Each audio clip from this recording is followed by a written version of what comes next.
পতনের দামামা বেজে গিয়েছে। সারা পৃথিবীময় আওয়ামী লীগের পতনের সুর শুরু হয়ে গিয়েছে। শুধু সময়ের অপেক্ষা, শুধু সময়ের অপেক্ষা। শেখ হাসিনার পতন প্রহর গুনছেন, গণভবন থেকে তসবি টিপছেন, মানুষের দিকে দিকবিদিক হয়ে তাকিয়ে রয়েছেন। এখন দিকবিদিকের সিদ্ধান্ত নিচ্ছেন। মাথায় কাজ করছে না, মুখে আওয়াজ নেই। সকল দিক থেকে আজকের কালো ধাওয়া ধেয়ে আসছে। শেখ হাসিনার পতনের সুর শুরু হয়ে গিয়েছে। যে কোনো মুহূর্তে, যে কোনো সময়, যে কোনো ঘন্টায় শেখ হাসিনার পতন ঘটতে পারে। পাগল হয়ে গিয়েছে গণভবনের কর্মকর্তারা, পাগল হয়ে গিয়েছে আওয়ামী লীগের সঙ্গপঙ্গরা, পাগল হয়ে গিয়েছে 14 দলের নেতাকর্মীরা, পাগল হয়ে গিয়েছে আওয়ামী লীগের সকল আজকের উচ্ছিষ্টভোগী নেতারা। বাংলাদেশের এদিকে তাকান, সেদিকে তাকান, আসমানে তাকান, জমিনে তাকান, ডানে তাকান, বামে তাকান, উপরে তাকান, নিচে তাকান, সামনে তাকান, পিছে তাকান, সব জায়গায় ধেয়ে আসছে পতনের ধ্বনি। শেখ হাসিনা মুক্ত বাংলাদেশ কবে হবে সেই প্রশ্নের ধ্বনি। সারা বাংলাদেশ প্রজ্বলিত হচ্ছে আগুনের কুণ্ডশিলায়। সারা বাংলাদেশ আজকের প্রজ্বলিত হচ্ছে শিক্ষার্থীদের রক্তে, টকবগা রক্তে। আপনারা জানেন সারা বাংলাদেশের বিভিন্ন প্রান্ত থেকে শুরু করে ছড়িয়ে পড়েছে শিক্ষার্থীদের লাল ব্যাজ, লাল কালারের মুখে কাপড় বেঁধে প্রতিবাদ। সারা বিশ্বের মানুষ অংশ নিয়েছে। অস্থির হয়ে গিয়েছে সরকার, অস্থির হয়ে গিয়েছে প্রশাসন যে কি করলাম, ইন্টারনেট নেই, কিন্তু যতটুকু আছে তাও তো সব বাংলাদেশের রাজাকারেরা দখল করে বসে আছে। আমি সেই রাজাকারদের কথা বলছি যারা এখনকার মুক্তিযোদ্ধা, পূর্বেও মুক্তিযোদ্ধা ছিল, যারা দেশপ্রেমিক, যাদেরকে শেখ হাসিনা রাজাকার বলে, আদতে তারা রাজাকার নয়। আজকের বাংলাদেশের সমগ্র জায়গায় এই ফেসিবাদের পতন ত্বরান্বিত হচ্ছে। কারো যদি বিশ্বাসে ঘাটতি থাকে, আপনি আপনার ঘাটতি নিয়ে বসে থাকতে পারেন। কেন পতন হচ্ছে, কিভাবে পতন হচ্ছে, বর্তমান সময়টাকে আপনি রিয়েলাইজেশন করলে বলতে পারেন। একদিকে মানুষ খুন করেছে, সেই মানুষের জন্য আবার রাষ্ট্রীয় শোক ঘোষণা করছে। কতটা ব্যালেন্সলেস হলে, কতটা আহাম্মক হলে জাতির সাথে তামাশা করতে পারে। শিক্ষার্থীদের বুকে গুলি চালিয়েছে, সেই গুলি চালানোর ইতিহাসটাকে বিকৃত করে জাতির উপরে চাপিয়ে দেওয়ার জন্য এটাকে জঙ্গিবাদের তকমা লাগানোর চেষ্টা চালানো হচ্ছে। দিনের বেলা, রাতের বেলা শিশুদেরকে ডেকে ডেকে বুকের উপরে গুলি ছুঁড়েছে। এই গুলি তো রেকর্ড হয়ে আছে। আহাম্মকেরা ধরা খেয়েছে, বিশ্বের সমগ্র জায়গা থেকে প্রতিবাদের ঝড় তুলছে। সবাই আমার এই সাধারণ শিক্ষার্থীদের পাশে দাঁড়িয়েছে। এখন আর এই দাবিটি শিক্ষার্থীদের দাবি নয়, সমগ্র বাংলার মানুষের দাবিতে পরিণত হয়েছে। তুমি পুলিশ দিয়ে, বন্দুক দিয়ে সব করতে পারবা, তুমি আমার প্রোফাইল পিকচার পরিবর্তন আটকাতে পারবা না, তুমি আমার লেখালেখি আটকাতে পারবা না, তুমি আমার বক্তব্য আটকাতে পারবা না, তুমি আমাদের কণ্ঠ রোধ করতে পারবা না। বাংলাদেশের এই নিউজটি আজকের সমগ্র বিশ্বে পৌঁছে গিয়েছে। শেখ হাসিনা এক ঘরে হয়ে গিয়েছে, একাকী হয়ে গিয়েছে। সে কারণে কিছু উচ্ছিষ্টভোগী দালালদেরকে নিয়ে গণভবনে বৈঠকের পর বৈঠক করছে। কেউ সাড়া দিচ্ছে না, কাউকে পাশে পাচ্ছে না।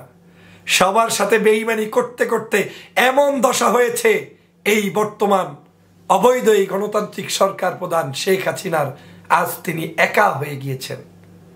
কিছু দালাল পুলিশ, কিছু দুষ্ট অফিসার, এরা ছাড়া ওদের কোনো বন্ধু নেই। আমি বারবার বলেছি এই শেখ হাসিনার পতন হচ্ছে। এটা এমন একটি গণ অভ্যুত্থানে পরিণত হয়েছে যেই অভ্যুত্থান বাংলাদেশের জনগণ ব্রিটিশ আমল থেকে শুরু করে আজ পর্যন্ত দেখে নাই। 52-তে দেখে নাই, 69-এ দেখে নাই, এরশাদ বিরোধী আন্দোলনে দেখে নাই, 71-এ দেখে নাই, আজ 24-এ সেইটা দেখছে। এই 24-এর ভয়াবহতা এত রূপ নিচ্ছে যেই ভয়াবহতা আপনাকে বুঝিয়ে শেষ করা যাবে না।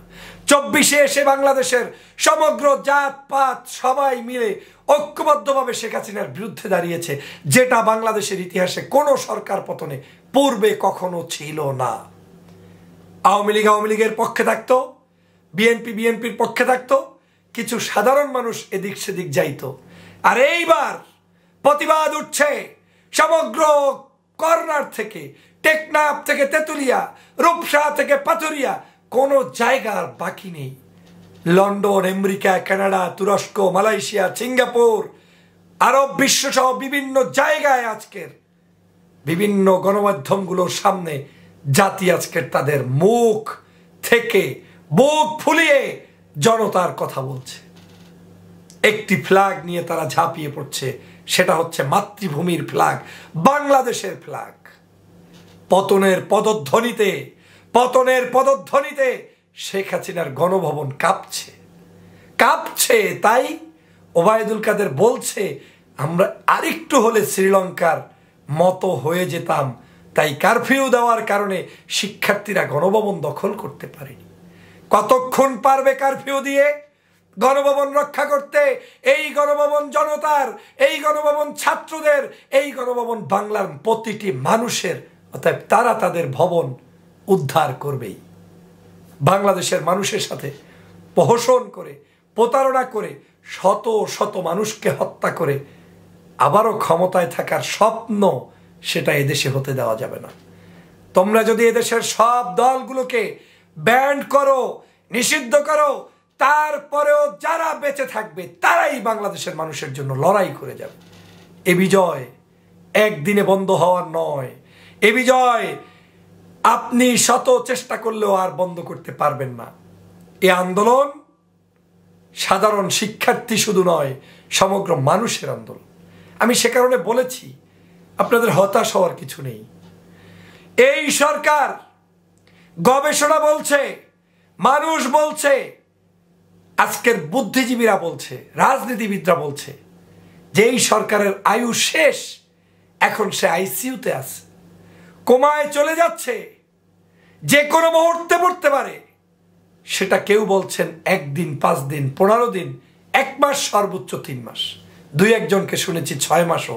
কিন্তু আমার বিশ্বাস হয় না more than 3 months this government can be continue, cannot। আমার এটা বিশ্বাস হয় না।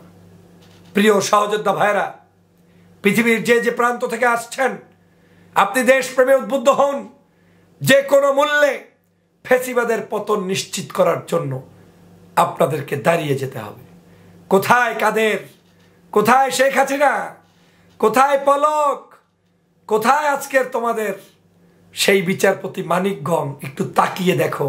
সমগ্র বাংলাদেশের ফেসবুকগুলো লাল হয়ে গিয়েছে, ইউটিউব লাল হয়ে গিয়েছে, টিকটক লাল হয়ে গিয়েছে, সমগ্র মিডিয়া জগৎ লাল হয়ে গিয়েছে, রক্তে লাল হয়েছে। তোদেরকে ধিক্কার জানিয়েছে। তোদেরকে আজকের বাংলাদেশের জনগণ প্রত্যাখ্যান করেছে। বাংলার জনগণ সাধারণ শিক্ষার্থীদের পাশে ছিল, আছে এবং থাকবে। লজ্জা থাকলে এখন পদত্যাগ কর। তোদের পতন নিশ্চিত, ইনশাআল্লাহ।